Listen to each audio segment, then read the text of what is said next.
কত মানুষের লাশ দেখলে আপনি বলবেন যে আমি এখন থেকে নামাজ পড়ব, কোরআন পড়ব, ঈমানওয়ালা হব। কত মানুষের জানাজা দেখলে আপনার ভিতরে আল্লাহর ভয় আসবে।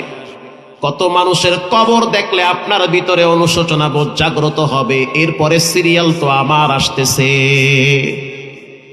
প্রিয় যুবক ভাইয়েরা আমার, আল্লাহর রাসূল বলেন, কেউ যদি প্রতিদিন সূরা ইখলাস 3 বার তেলাওয়াত করে, নিঃসন্দেহে সে যেন মনে করে তার আমলনামায় 1 খতম কোরআনের সওয়াব অটোভাবে জমা হয়ে গেছে। দুনিয়ায় চলতে টাকা লাগে, দুনিয়ায় চলতে টাকার গরম লাগে। যতদিন টাকা আছে, বন্ধু বান্ধব ডানে বামে আছে। বিশ্বাস করেন, যেদিন টাকা থাকবে না, ওদিন আপন মানুষগুলাও চেহারা ঘুরায় ফেলাইবে। বাংলাদেশের বাহিরে গেলে ডলার লাগবে, ইউরো লাগবে, রিয়াল লাগবে, রুপি লাগবে। কিন্তু যেদিন আপনি দুনিয়ার থেকে বিদায় হয়ে যাবেন, বাংলাদেশে মরেন অথবা সৌদিতে মরেন অথবা ভারতে মরেন, যেখানে আপনার মৃত্যু হোক, আল্লাহর রাসূল বলেন, কবরের ভিতরে সম্পদ চলবে না, টাকার গরম চলবে না, ক্ষমতার গরম চলবে না।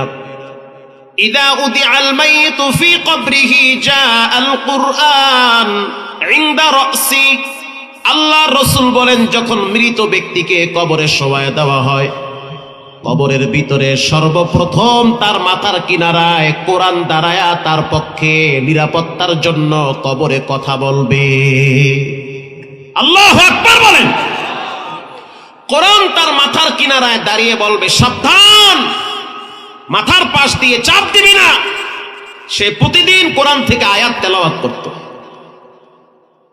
2 নম্বরে ডান পাশে নামাজ দাঁড়ায় বলবে, ওয়াসসালাতু আন ইয়ামিনিহি। নামাজ বলবে, সাবধান হে মাটি, চাপ দিবি না। দুনিয়ার ভিতরে নামাজ আদায় করত, আজ আমি কবরের ভিতরে তার বন্ধু হিসেবে দাঁড়ায় গেলাম, পরিপূর্ণ নিরাপত্তা দিব, একটু শাস্তি দিতে পারবা না। আল্লাহু আকবার বলেন। প্রিয় যুবক ভাইয়েরা, প্রিয় বাবারা, অস্থির হয়েন না, ধৈর্যের সহিত কথাগুলো শুনেন, লাভবান হবেন। বাম পাশে রোজা দাঁড়ায় যাবে, অসিয়াম দাঁড়ায় বলবে, মাটি রে, চাপ দিবি না, আমি হলাম রোজা। ফ্রিজের ভিতরে ঠান্ডা পানি ছিল, দোকানে ফল ফলাদি ছিল, ঘরের ভিতরে পাতিলায় খাবার ছিল, কেউ দেখে নাই, একা একা চুপচাপ ছিল, চাইলে খাইতে পারত, কিন্তু খায় নাই। একজন টাকায় আছে, তিনি হলেন কে? রোজা হলো জাহান্নাম থেকে মুক্ত করার ঢাল। as-sawmu junnah। শীতের দিন হলো মুমিনদের জন্য গনিমত। দিনটা ছোট, যাদের হাট পরিশ্রম নাই তারা রোজা রাখবেন। আমিও রাখি, আলহামদুলিল্লাহ, অনেক ভালো লাগে। দেখবেন একটু পরে জোহর, একটু পরে আসর, একটু পরেই মাগরিব, ঠিক না বেঠিক? দিন ছোট, রোজা রাখে। বান্দা যখন রোজা রাখে, তখন বান্দার গুনাহগুলা মিটিয়ে দেয় কে? গুনাহ ঝরে যায়। রাখেন রোজা, আর রাত্রিবেলা 2-4 রাকাত নামাজ পড়েন, কারণ মাগরিবের পর থেকে 10টা পর্যন্ত 4.5 ঘন্টা সময়। চায়ের দোকানে বসে বসে চুল দাড়ি পাকাইয়েন না, চায়ের দোকানে বসে বসে নিজের আমলগুলো শেষ করিয়েন না। মন চায় 1 কাপ চা খান, সময় নষ্ট না করে তাড়াতাড়ি মসজিদে যান, ঘরে যান, কোরআন খুলে চেষ্টা করেন 2-4টা আয়াত তেলাওয়াত করার। যেদিন আপনি কবরে চলে যাবেন, সেদিন আপনার সম্পদ নিয়ে ছেলে মেয়েরা মারামারি কারাকারি করবে। এটাই হলো বর্তমান বাস্তবতা। কথা আসতে বলবেন না, জোরে বলেন, ঠিক না বেঠিক? এই সম্পদ দিয়ে হবে কি? দুনিয়ায় জীবিত থাকা অবস্থায় অনেক সময় দেখি ছেলেমেয়ের স্বার্থে আঘাত লাগলে ছেলেমেয়েরা মা বাবাকে চাকর চাকরানির চেয়ে ছোট মনে করে। আবার কখনো কখনো মা বাবারা ছেলে মেয়েদেরকে বৃদ্ধাশ্রমে, ছেলে মেয়েরা মা বাবাকে বৃদ্ধাশ্রমে ফালায়া দেয়। মরার পরে তো দূরের কথা, এমনও ছেলে দেখছি বাবার কবরের সামনে দিয়া বিড়ি টানতে টানতে বাড়ি যায়, নামাজ পড়ে না। ঘুরেন সিংরায়, অভাব নাই। এই সম্পদ দিয়ে হবে কি? আল্লাহর রাসূল বলেন, ইয়াকুলু ইবনু আদামা মালি মালি। আদম সন্তান বলে, আমার মাল, আমার সম্পদ। ওয়াহাল্লাকা মিন মালিকা ইয়া ইবনি আদম, এই সম্পদ কাজে আসবে না, সন্তান কাজে আসবে না, ইল্লা মা আকালতা ফাআফনাইতা, যা তুমি খাবা ওটাই হলো তোমার। সুবহানাল্লাহ বলেন। অনেক মানুষ আছে কৃপণতা করে, খায় না, খাওয়ায়ও না, খালি টেহা জমা করে আর জমিন কিনে। কথা কত না কা পোলাপানে কয়, হুজুর আমার বাপের লোকে একটু দোয়া করেন, খালি জায়গা কিনবে, খায়ও না, খাওয়ায়ও না। আল্লাহর রাসূল বলেন, যা খাবা তাই তোমার। আওলা বিস্তাফা আবলাইতা, ব্যবহার করবেন, যেটা পরবেন ওটাই হলো আপনার। এই যে কত সুন্দর সাদা জামা পরে বসে আছে, দৃশ্যটা চমৎকার লাগতেছে। সামর্থ্য থাকলে একটা জুব্বা বানান, পাঞ্জাবি বানান। বলি না যে আপনি সব সময় পইরেন, না না, জুমার দিন আপনি জামাটা গায়ে লাগায়া মসজিদে যান, মনে হবে ফেরেশতা মসজিদে যাইতেছে। কথা ঠিক না বেঠিক? হঠাৎ যেদিন আপনার মৃত্যু হবে, তিনটা সাদা জুব্বা আপনার দেহের ভিতরে পরায় দেওয়া হবে। হঠাৎ যদি আপনি জুব্বা লাগান, মরার পরে ভয় লাগবে, মরার আগে তিনটা জুব্বা বানায় রেডি রাইখেন, মাঝে মাঝে পইরের লাভবান হবে। রাসূল বলেছেন, আওলা বিস্তাফা আবলাইতা, যা পরবা ওটাই হলো তোমার। এই সমাজের অনেক মানুষ আছে, নেতার সাথে দেখা করতে গেলে দামি পোশাক পরে আলমিরাত থেকে বের করে, বিবাহের অনুষ্ঠানে গেলে দামি পোশাকটা পরে যায়, কিন্তু মসজিদে যখন নামাজে যায় তখন একটা বারের জন্য চিন্তা করে না যে আমার শরীরে কোন পোশাকটা পরা আছে। অথচ তার চিন্তা করা উচিত, পৃথিবীর ভিতরে সবচেয়ে শ্রেষ্ঠ মেহমানদারি করাবেন একজন, তিনি হলেন কে?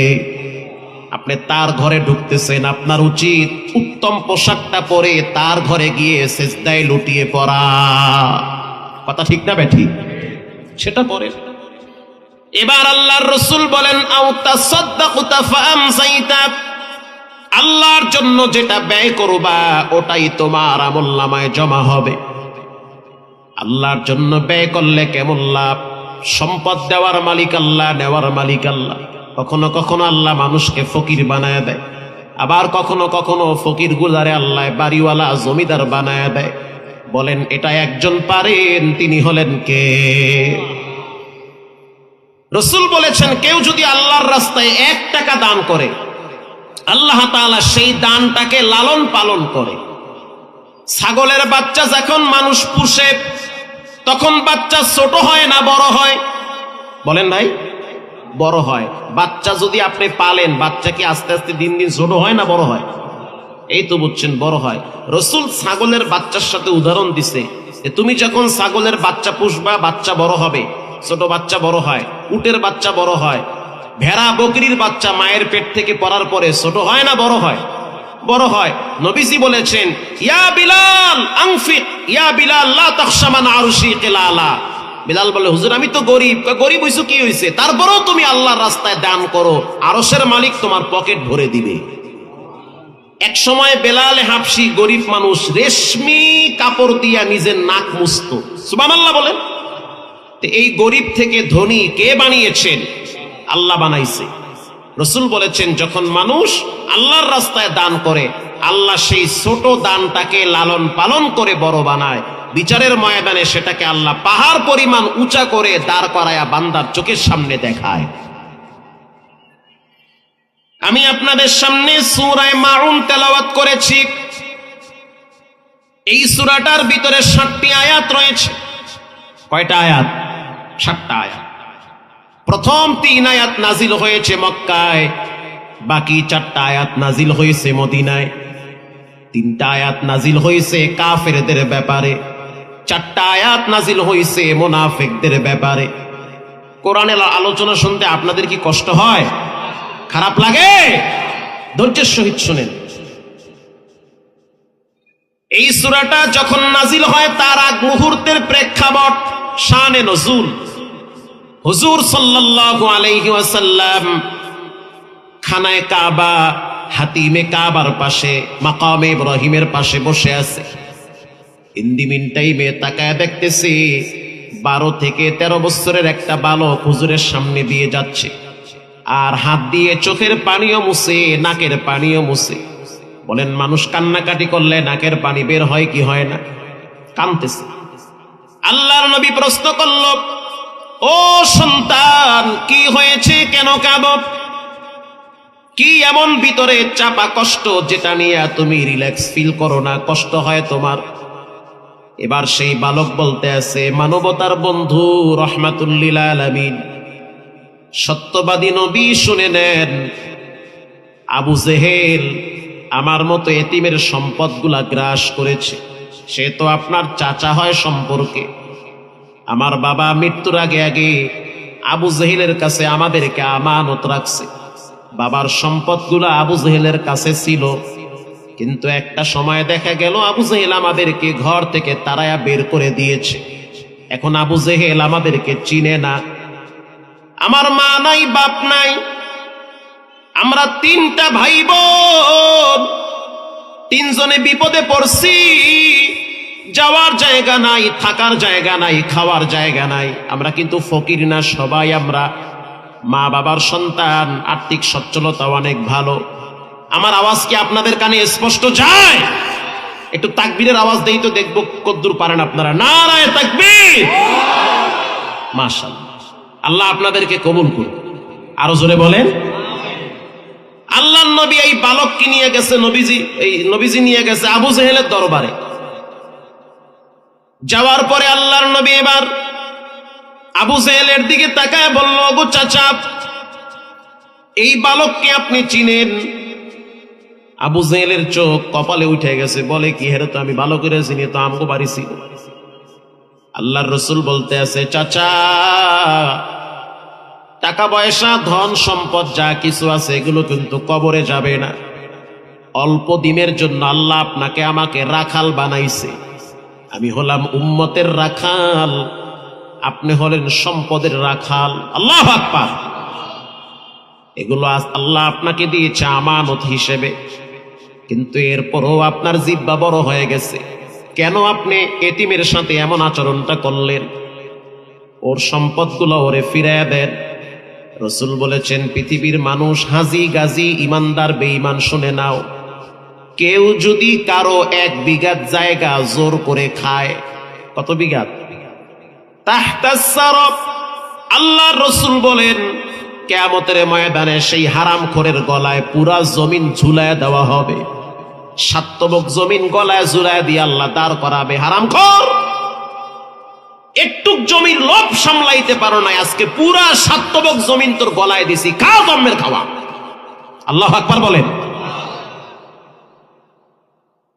আল্লাহর নবী এবার যখন বয়ান শুরু করলেন, চাচা, এতিমের হক ফিরাইয়া দেন, ওর চোখের পানি কিন্তু বিষ, ওটা আপনার জন্য পতনের ঘন্টায় বাড়ি পড়বে, দেন, ফিরাইয়া দেন, ওরে কান্দাইয়েন না আপনি।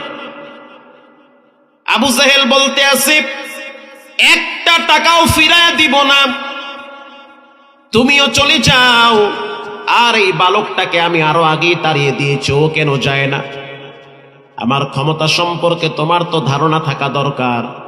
আমি হলাম মক্কার প্রভাবশালী একজন ব্যক্তি, পুরা মক্কা আমার আঙ্গুলের ইশারায় উঠে আর বসে।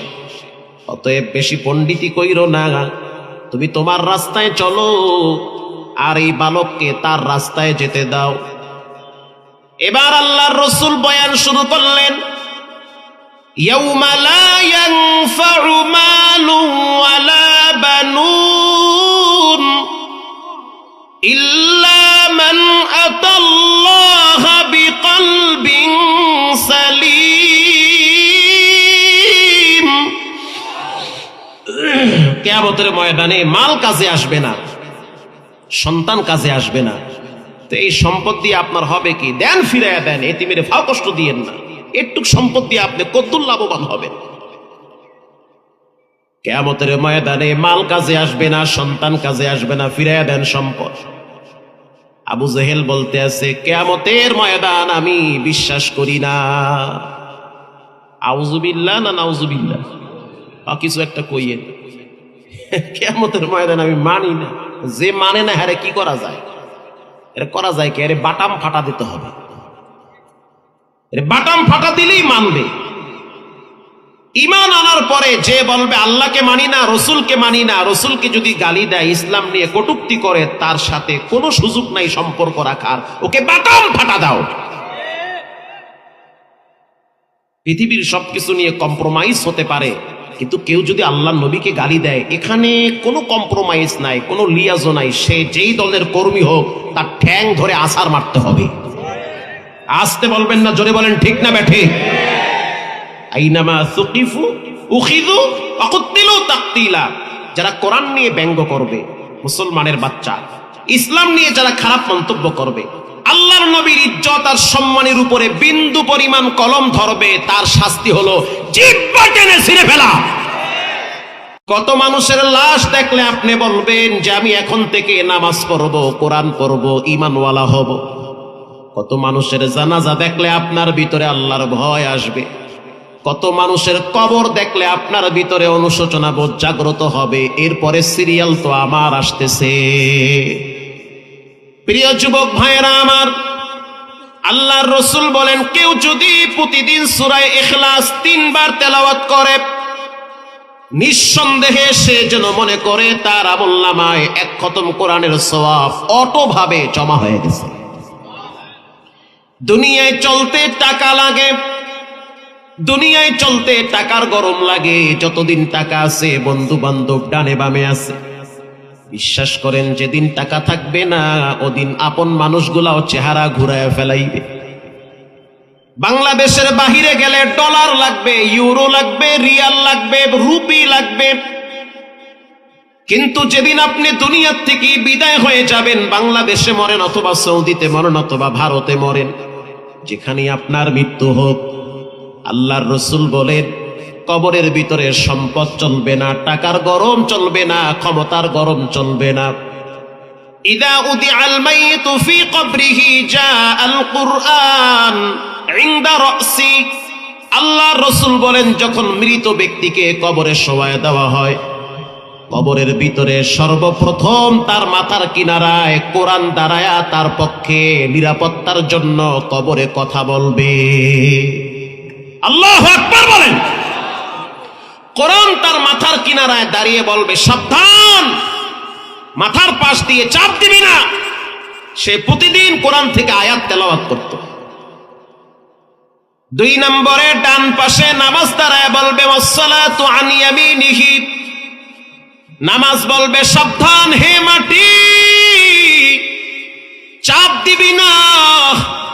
দুনিয়ার ভিতরে নামাজ আদায় করত, আজ আমি কবরের ভিতরে তার বন্ধু হিসেবে দাঁড়ায় গেলাম, পরিপূর্ণ নিরাপত্তা দিব, একটু শাস্তি দিতে পারবা না। আল্লাহু আকবার বলেন। প্রিয় যুবক ভাইয়েরা, প্রিয় বাবারা, অস্থির হয়েন না, ধৈর্যের সহিত কথাগুলো শুনে লাভবান হবেন। বাম পাশে রোজা দাঁড়ায় যাবে, অসিয়াম দাঁড়ায় বলবে, মাটি রে, চাপ দিবি না, আমি হলাম রোজা। ফ্রিজের ভিতরে ঠান্ডা পানি ছিল, দোকানে ফল ফলাদি ছিল, ঘরের ভিতরে পাতিলায় খাবার ছিল, কেউ দেখে নাই, একা একা চুপচাপ ছিল, চাইলে খাইতে পারত, কিন্তু খায় নাই। একজন টাকায় আছে, তিনি হলেন কে? রোজা হলো জাহান্নাম থেকে মুক্ত করার ঢাল। আস-সাওমু জুন্নাহ। শীতের দিন হলো মুমিনদের জন্য গনিমত। দিনটা ছোট, যাদের হাট পরিশ্রম নাই তারা রোজা রাখবেন। আমিও রাখি, আলহামদুলিল্লাহ, অনেক ভালো লাগে। দেখবেন একটু পরে জোহর, একটু পরে আসর, একটু পরেই মাগরিব, ঠিক না বেঠি? দিন ছোট, রোজা রাখে। বান্দা যখন রোজা রাখে, তখন বান্দার গুনাহগুলা মিটিয়ে দেয় কে? গুনাহ ঝরে যায়। রাখেন রোজা, আর রাত্রিবেলা 2-4 রাকাত নামাজ পড়েন, কারণ মাগরিবের পর থেকে 10টা পর্যন্ত 4.5 ঘন্টা সময়। চায়ের দোকানে বসে বসে চুল দাড়ি পাকাইয়েন না, চায়ের দোকানে বসে বসে নিজের আমলগুলো শেষ করিয়েন না। মন চায় 1 কাপ চা খান, সময় নষ্ট না করে তাড়াতাড়ি মসজিদে যান, ঘরে যান, কোরআন খুলে চেষ্টা করেন 2-4টা আয়াত তেলাওয়াত করার। যেদিন আপনি কবরে চলে যাবেন, সেদিন আপনার সম্পদ নিয়ে ছেলে মেয়েরা মারামারি কারাকারি করবে। এটাই হলো বর্তমান বাস্তবতা। কথা আসতে বলবেন না, জোরে বলেন ঠিক না বেঠি? এই সম্পদ দিয়ে হবে কি? দুনিয়ায় জীবিত থাকা অবস্থায় অনেক সময় দেখি ছেলেমেয়ের স্বার্থে আঘাত লাগলে ছেলেমেয়েরা মা বাবাকে চাকর চাকরানির চেয়ে ছোট মনে করে। আবার কখনো কখনো মা বাবারা ছেলে মেয়েদেরকে বৃদ্ধাশ্রমে, ছেলে মেয়েরা মা বাবাকে বৃদ্ধাশ্রমে ফালায়া দেয়। মরার পরে তো দূরের কথা, এমনও ছেলে দেখছি বাবার কবরের সামনে দিয়া বিড়ি টানতে টানতে বাড়ি যায়, নামাজ পড়ে না।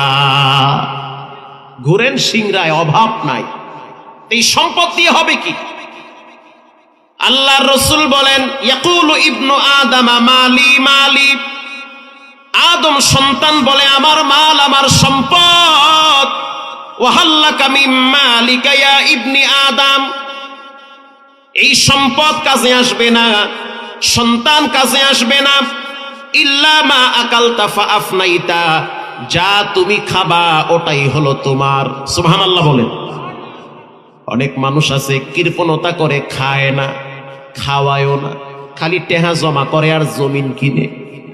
কথা কত না কা পোলাপানে কয়, হুজুর আমার বাপের লোক একটু দোয়া করি, খালি জায়গা কিনবে, খায়ও না খাওয়ায়ও না। আল্লাহর রাসূল বলেন, যা খাবা তাই তোমার। আওলা বিস্তাফা আবলাইতা, ব্যবহার করবেন, যেটা পরবেন ওটাই হলো আপনার। এই যে কত সুন্দর সাদা জামা পরে বসে আছে, দৃশ্যটা চমৎকার লাগতেছে। সামর্থ্য থাকলে একটা জুব্বা বানান, পাঞ্জাবি বানান। বলি না যে আপনি সব সময় পইরেন, না না, জুমার দিন আপনি জামাটা গায়ে লাগায়া মসজিদে যান, মনে হবে ফেরেশতা মসজিদে যাইতেছে। কথা ঠিক না বেঠিক? হঠাৎ যেদিন আপনার মৃত্যু হবে, তিনটা সাদা জুব্বা আপনার দেহের ভিতরে পরায় দেওয়া হবে। হঠাৎ যদি আপনি জুব্বা লাগান, মরার পরে ভয় লাগবে, মরার আগে তিনটা জুব্বা বানায় রেডি রাখেন, মাঝে মাঝে পইরের লাভবান হবে। রাসূল বলেছেন, আওলা বিস্তাফা আবলাইতা, যা পরবা ওটাই হলো তোমার। এই সমাজের অনেক মানুষ আছে, নেতার সাথে দেখা করতে গেলে দামি পোশাক পরে আলমিরাত থেকে বের করে, বিবাহের অনুষ্ঠানে গেলে দামি পোশাকটা পরে যায়, কিন্তু মসজিদে যখন নামাজে যায় তখন একটা বারের জন্য চিন্তা করে না যে আমার শরীরে কোন পোশাকটা পরা আছে। অথচ তার চিন্তা করা উচিত, পৃথিবীর ভিতরে সবচেয়ে শ্রেষ্ঠ মেহমানদারি করাবেন একজন, তিনি হলেন কে? আপনি তার ঘরে ঢুকতেছেন, আপনার উচিত উত্তম পোশাকটা পরে তার ঘরে গিয়ে সেজদায় লুটিয়ে পড়া। কথা ঠিক না বেঠিক? সেটা পরে। এবার আল্লাহর রাসূল বলেন, আও তাসাদদাকুতা ফাআমসাইতা, আল্লাহর জন্য যেটা ব্যয় করবা ওটাই তোমার আমলনামায় জমা হবে। আল্লাহর জন্য ব্যয় করলে কেমন লাভ? সম্পদ দেওয়ার মালিক আল্লাহ, নেওয়ার মালিক আল্লাহ। কখনো কখনো আল্লাহ মানুষকে ফকির বানায় দেয়, আবার কখনো কখনো ফকির গুজারে আল্লাহ বাড়িওয়ালা জমিদার বানায় দেয়। বলেন এটা একজন পারেন, তিনি হলেন কে? রাসূল বলেছেন, কেউ যদি আল্লাহর রাস্তায় 1 টাকা দান করে, আল্লাহ তাআলা সেই দানটাকে লালন পালন করে। ছাগলের বাচ্চা যখন মানুষ পুষে, তখন বাচ্চা ছোট হয় না বড় হয়? বলেন ভাই, বড় হয়। বাচ্চা যদি আপনি পালেন, বাচ্চা কি আস্তে আস্তে দিন দিন ছোট হয় না বড় হয়? এই তো বুঝছেন, বড় হয়। রাসূল ছাগলের বাচ্চার সাথে উদাহরণ দিছে, তুমি যখন ছাগলের বাচ্চা পুষবা, বাচ্চা বড় হবে, ছোট বাচ্চা বড় হয়, উটের বাচ্চা বড় হয়, ভেড়া বকরির বাচ্চা মায়ের পেট থেকে পড়ার পরে ছোট হয় না বড় হয়? বড় হয়। নবীজি বলেছেন, ইয়া বিলাল আনফিক, ইয়া বিলাল লা তাখশা মান আরশি কিলালা। বিলাল বলে, হুজুর আমি তো গরিব। গরিব হইছো কি হইছে, তারপরেও তুমি আল্লাহর রাস্তায় দান করো, আরশের মালিক তোমার পকেট ভরে দিবে। এক সময় বেলাল হাবশি, গরিব মানুষ, রেশমি কাপড় দিয়া নিজের নাক মুছতো। সুবহানাল্লাহ বলেন। এই গরিব থেকে ধনী কে বানিয়েছেন? আল্লাহ বানাইছে।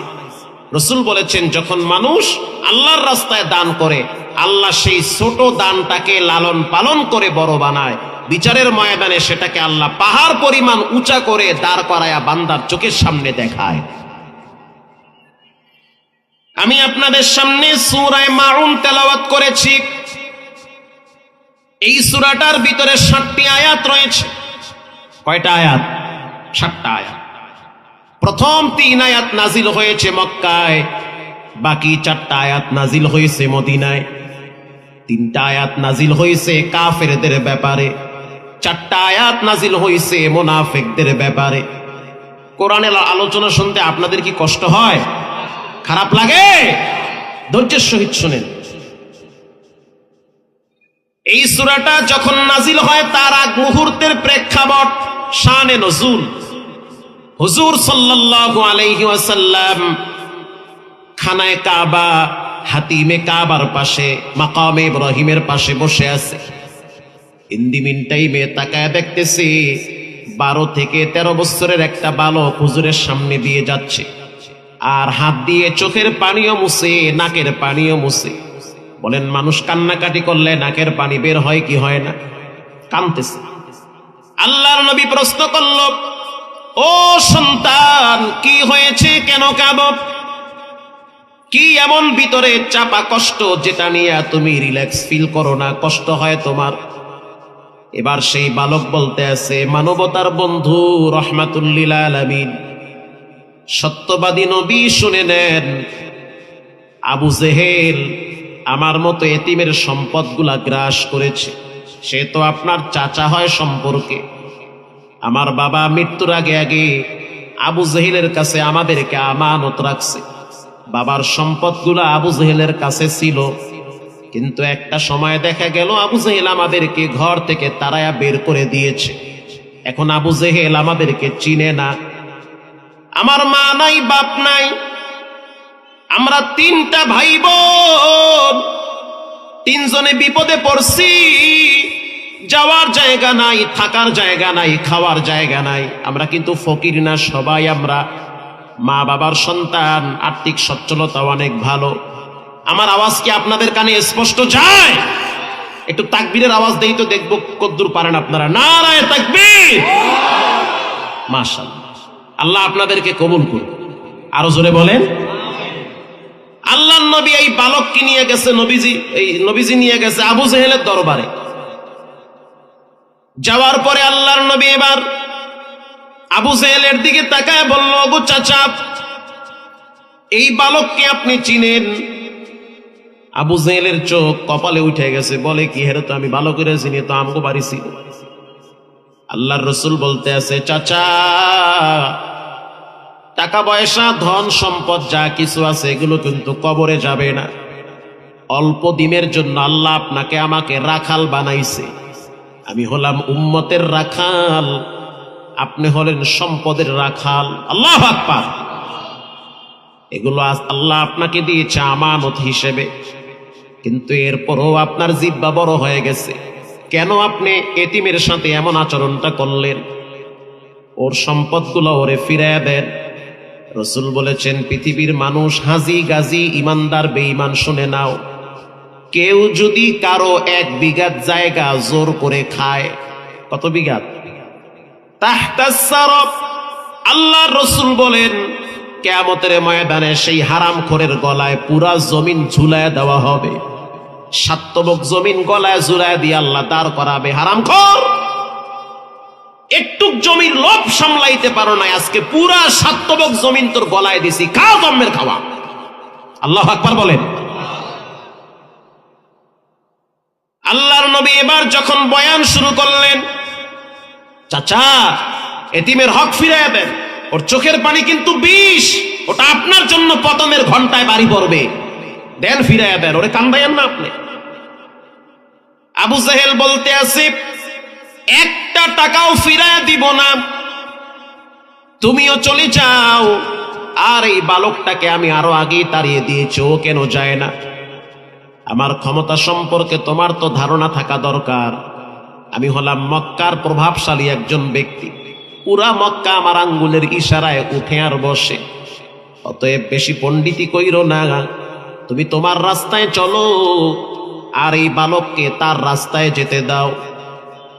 এবার আল্লাহর রাসূল বয়ান শুরু করলেন, ইয়াউমা লা ইয়ানফাউ মালু ওয়ালা বানুন ইল্লা মান আতাল্লাহা বিকলবিন সালিম। কিয়ামতের ময়দানে মাল কাজে আসবে না, সন্তান কাজে আসবে না। তো এই সম্পদ দিয়ে আপনার হবে কি? দেন, ফিরাইয়া দেন, এতিমের ফাও কষ্ট দিয়েন না। একটু সম্পদ দিয়ে আপনি কদ্দুর লাভবান হবেন। কিয়ামতের ময়দানে মাল কাজে আসবে না, সন্তান কাজে আসবে না, ফিরাইয়া দেন সম্পদ। আবু জেহেল বলতে আছে কিয়ামতের ময়দান আমি বিশ্বাস করি না। আউযুবিল্লাহ না নাউযুবিল্লাহ, কিছু একটা কইয়েন। কিয়ামতের ময়দান আমি মানি না। যে মানে না হ্যাঁ কি করা যায়? এটা করা যায় কি? আরে বাটাম ফাটা দিতে হবে। বাটাম ফাটা দিলেই মানবে। ঈমান আনার পরে যে বলবে আল্লাহকে মানি না, রসুলকে মানি না, রসুলকে যদি গালি দেয়, ইসলাম নিয়ে কটূক্তি করে, তার সাথে কোনো সুযোগ নাই সম্পর্ক রাখার। ওকে বাটাম ফাটা দাও। পৃথিবীর সবকিছু নিয়ে কম্প্রোমাইজ হতে পারে, কিন্তু কেউ যদি আল্লাহর নবীকে গালি দেয়, এখানে কোনো কম্প্রোমাইজ নাই, কোনো লিয়াজও নাই। সে যেই দলের কর্মী হোক, তার ঠ্যাং ধরে আছাড় মারতে হবে। আসতে বলবেন না, জোরে বলেন ঠিক না ব্যাঠিক? আইনামা সুকিফু উখিযু ওয়া কুতিলু তাকতিলা। যারা কোরআন নিয়ে ব্যঙ্গ করবে, মুসলমানের বাচ্চা, ইসলাম নিয়ে যারা খারাপ মন্তব্য করবে, আল্লাহর নবীর ইজ্জত আর সম্মানের উপরে বিন্দু পরিমাণ কলম ধরবে, তার শাস্তি হলো জিহ্বা টেনে ছিঁড়ে ফেলা।